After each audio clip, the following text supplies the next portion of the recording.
नमस्कार दोस्तों, आपका अपने इस यूट्यूब चैनल में स्वागत है। तो दोस्तों, आज मैं आप सभी के लिए एक बहुत सुंदर गीत लेकर आया हूं। और एक पति हैं, अपने पत्नी को किस प्रकार मनाते हैं, उनकी पत्नी रूठी हुई है। तो इस प्रकार हमने बहुत मेहनत करके इस गीत को लिखा हुआ है और उम्मीद करता हूँ आपको ज़रूर अच्छा लगेगा दोस्तों।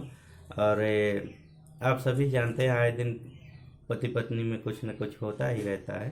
तो हमने कुछ इस तरह से लिखने की कोशिश किया हुआ है। तो चलिए मैं आपको सुनाता हूँ कैसा है। सुना मोरी धनिया हो, आवतनी रानिया हो। तो दोस्तों, ये जो गीत है यूपी साइड में, हम तो यूपी के रहने वाले हैं दोस्तों, यहाँ सब बहुत पसंद करते हैं। ऐसे ऐसे गीत जो होता है ना, बहुत पसंद करते हैं लोग। और इस पे क्या है कि ऐसी धुन, प्यारी धुन बजती है ना, तो बहुत अच्छा लगता है। तो सुना मोरी धनिया हो, आवतनी रानिया हो। सुना मोरी धनिया हो, आवतनी रानिया हो। रूठा न जान तू ही बड़ू जिंदगानिया हो। रूठा न जान तू ही बड़ू जिंदगानिया हो। हे बड़ू जिंदगानिया हो, बड़ू जिंदगानिया हो। बड़ू जिंदगानिया हो, बड़ू जिंदगानिया हो। रूठा न जान तू ही बड़ू जिंदगानिया हो।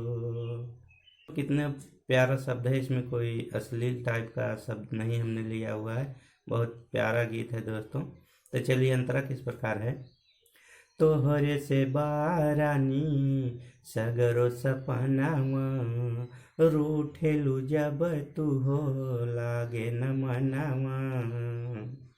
ओ तोहरे से बारानी सगरो सपनावा, रूठेलू जब तू हो लागे न मनावा। जिंदगी में तोहरे से सगरो रवानिया हो। जिंदगी में तोहरे से सगरो रवानिया हो।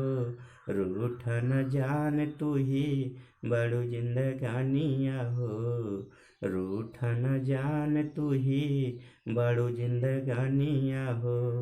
बड़ू जिंदगानिया हो, बड़ू जिंदगानिया हो।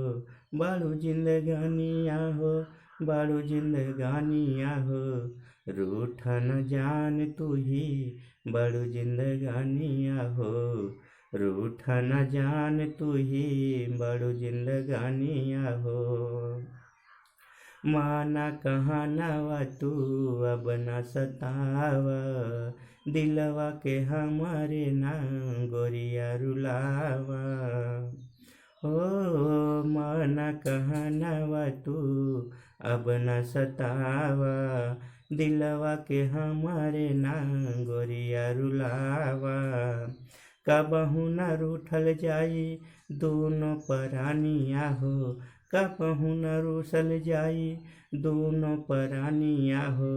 रूठा न जान तू ही बड़ू जिंदगानिया हो। रूठा न जान तू ही बड़ू जिंदगानिया हो। सुना मोरी धनिया हो, आवतनी रानिया हो। सुना मोरी धनिया हो, आवतनी रानिया हो। रूठा न जान तू ही बड़ू जिंदगानिया हो। रूठा न जान तू ही बड़ू जिंदगानिया हो। तो दोस्तों, इस तरह से बना हुआ है। तो धन्यवाद दोस्तों, नमस्कार।